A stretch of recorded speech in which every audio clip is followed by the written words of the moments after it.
En el nombre del Padre, y del Hijo, y del Espíritu Santo. Amén. Con gozo el corazón cante la vida, presencia y maravilla del Señor.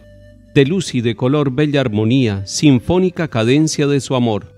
Palabra esplendorosa de su verbo, cascada luminosa de verdad, que fluye en todo ser que en él fue hecho, imagen de su ser y de su amor.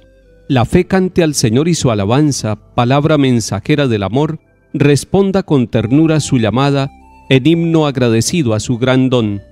Dejemos que su amor nos llene el alma en íntimo diálogo con Dios, en puras claridades cara a cara, bañadas por los rayos de su sol. Al Padre subirá nuestra alabanza, por Cristo nuestro vivo intercesor, en alas de su Espíritu que inflama en todo corazón su gran amor. Amén. Lectura de la profecía de Ezequiel capítulo 12. Me vino esta palabra del Señor: Hijo de Adán, vives en la casa rebelde. Tienen ojos para ver y no ven, tienen oídos para oír y no oyen, pues son casa rebelde. Tú, hijo de Adán, prepara el ajuar del destierro, y emigra a la luz del día, a la vista de todos. A la vista de todos emigra a otro lugar, a ver si lo ven, pues son casa rebelde. Saca tu ajuar, como quien va al destierro, a la luz del día, a la vista de todos, y tú sal al atardecer, a la vista de todos, como quien va al destierro. A la vista de todos abre un boquete en el muro, y saca por allí tu ajuar. Cárgate al hombro el hatillo a la vista de todos, sácalo en la oscuridad, tápate la cara para no ver la tierra, porque hago de ti una señal para la casa de Israel.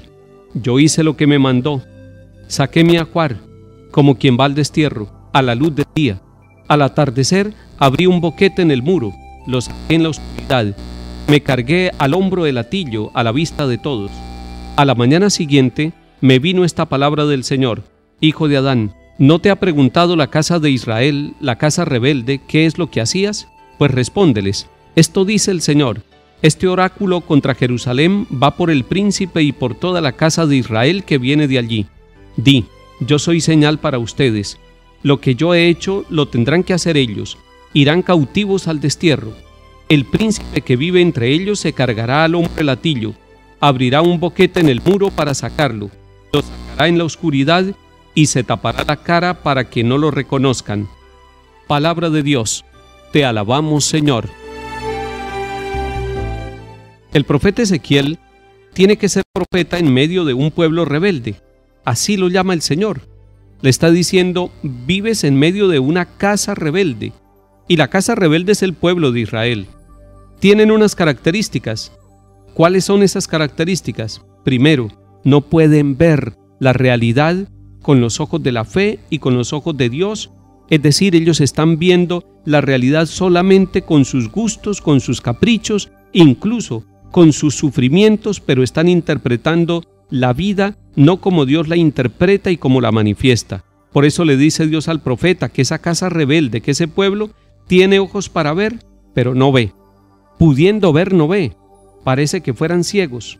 Pero además, no oyen la palabra de Dios. Escuchar el mandato de Dios, escuchar su palabra, escuchar la propuesta de Dios, es una necesidad de todos los pueblos y de todos nosotros. Pero este es un pueblo rebelde. Tiene todo para oír y sin embargo no quiere oír. Como dicen, no hay peor ciego que el que no quiere ver, y no hay peor sordo que el que no quiere oír. Ellos no quieren ver a Dios y ellos no quieren oír a Dios. Seguramente porque verlo y oírlo les inquieta la vida, los saca de las seguridades. Prefieren rebelarse ante Dios, prefieren seguir sus propias voluntades, y esas voluntades propias sin Dios lleva al ser humano, a los pueblos y a la historia al fracaso. En eso consiste la rebeldía del pueblo de Israel. Pero pudiéramos examinarnos nosotros, pudiéramos mirarnos y descubrir si nosotros también somos casa rebelde, si nosotros también, teniéndolo todo, el Evangelio y la predicación del Señor, la muerte y la resurrección, la palabra del Señor que nos invita a ver, y necesitamos que Él nos limpie los ojos para poder ver, y si no nos limpia los ojos, nosotros seguimos vendados y no alcanzamos a ver lo que Dios nos está poniendo delante de nuestro rostro. Pero además, estamos llamados a oír, a escuchar a profundidad, a recibir la palabra de Dios para que esa palabra entre dentro de nuestro corazón. Y por eso el profeta es mandado por Dios a hacer un signo, que se vaya él con su ajuar de noche al destierro, y le insiste muchas veces, a la vista de todos. Es decir, Dios quiere darle un mensaje a todos, que nadie se quede sin recibir ese mensaje. Puede ser que no quieran verlo y que no quieran oírlo, pero Dios quiere manifestarle a todo el pueblo de Israel, sin excluir a nadie, que hay un profeta, que Dios está hablando, que Dios está anunciando, que va a haber sufrimiento y que así como el profeta sale para hacer un signo, para hacer una señal ante la casa rebelde, así como el profeta va al destierro delante de todos, así también va a ir el pueblo. Va a sufrir, y va a sufrir porque abandonó a Dios, porque abandonó sus planes. El profeta es una señal. Si alguien quiere hablar en nombre de Dios, si alguien tiene en su corazón la palabra y en su mente y quiere predicarla, la primera y la mejor predicación es la propia vida, así como hace el profeta.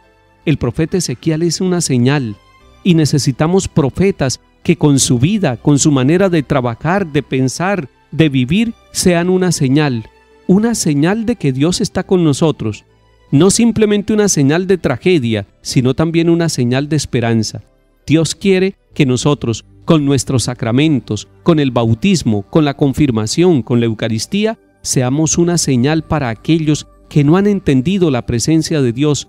Y esa señal no la daremos con nuestras palabras, no, la daremos con la elocuencia de nuestra vida, con el testimonio de nuestra vida, con nuestra forma de trabajar, con nuestra manera de vivir.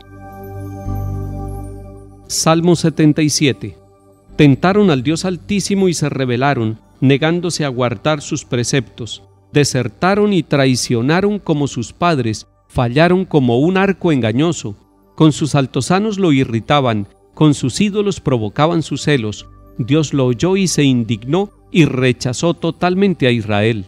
Abandonó sus valientes al cautiverio, su orgullo a las manos enemigas, entregó su pueblo a la espada, encolerizado contra su heredad. Lectura del Santo Evangelio según San Mateo capítulo 18. En aquel tiempo se adelantó Pedro y preguntó a Jesús: Señor, si mi hermano me ofende, ¿cuántas veces lo tengo que perdonar? ¿Hasta 7 veces? Jesús le contesta: No te digo hasta 7 veces, sino hasta 70 veces 7. Y a propósito de esto, el reino de los cielos se parece a un rey que quiso ajustar las cuentas con sus empleados. Al empezar a ajustarlas, le presentaron a uno que debía 10,000 talentos. Como no tenía con qué pagar, el Señor mandó que lo vendieran a él con su mujer y sus hijos y todas sus posesiones, y que pagara así. El empleado, arrojándose a sus pies, le suplicaba diciendo: Ten paciencia conmigo y te lo pagaré todo. El Señor tuvo lástima de aquel empleado y lo dejó marchar, perdonándole toda la deuda. Pero al salir el empleado aquel encontró a uno de sus compañeros que le debía 100 denarios y agarrándolo lo estrangulaba diciendo: Págame lo que me debes. El compañero, arrojándose a sus pies, le rogaba diciendo: Ten paciencia conmigo y te lo pagaré.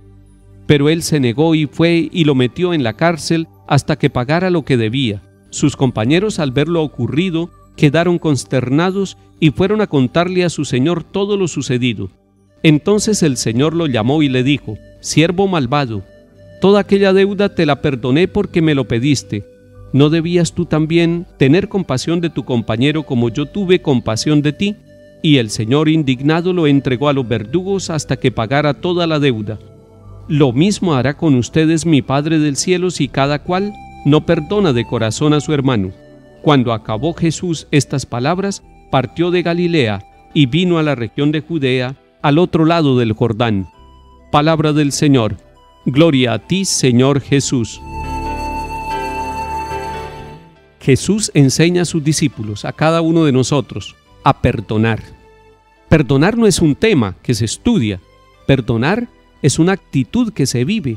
Por eso cuando Pedro le pregunta a Jesús: ¿cuántas veces tengo que perdonar a mi hermano si me ofende? Jesús le dice: hasta 70 veces 7. Y no como Pedro diría, 7 veces. Y a Pedro le parecía mucho tener que perdonar 7 veces. Pero Jesús le dice: mucho más. Se perdona siempre. Y perdonando se aprende a perdonar. No se hace un curso de perdón. Sencillamente perdonando se aprende a perdonar. Y cuando uno aprende a pedir perdón también por las equivocaciones propias, entiende lo importante que es el ser perdonado. Cuando nosotros pensamos en la iglesia, en el sacramento del perdón, tenemos una maravillosa experiencia. El Señor nos perdona a nosotros 70 veces 7.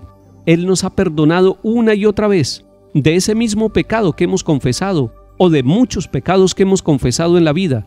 Y Él sabe que nosotros necesitamos el perdón. Y el perdón le da al que perdona una alegría especial en su corazón porque acaba con todo resentimiento. Pero al que es perdonado también, porque le quita la culpa, esa culpabilidad de haberse equivocado. Cuando uno es capaz de perdonar al otro, lo está liberando. Y cuando uno es capaz de pedir perdón, se está liberando uno de aquellos errores que ha cometido en la vida. El perdón es un acto de liberación, es un acto de misericordia y de amor.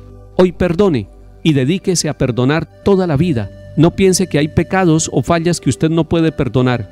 Somos hijos del Dios del perdón y Él perdona 70 veces 7, incluso los pecados más graves que usted y yo hayamos cometido en la vida. Que el Señor nos bendiga y acompañe en el nombre del Padre, y del Hijo, y del Espíritu Santo. Amén.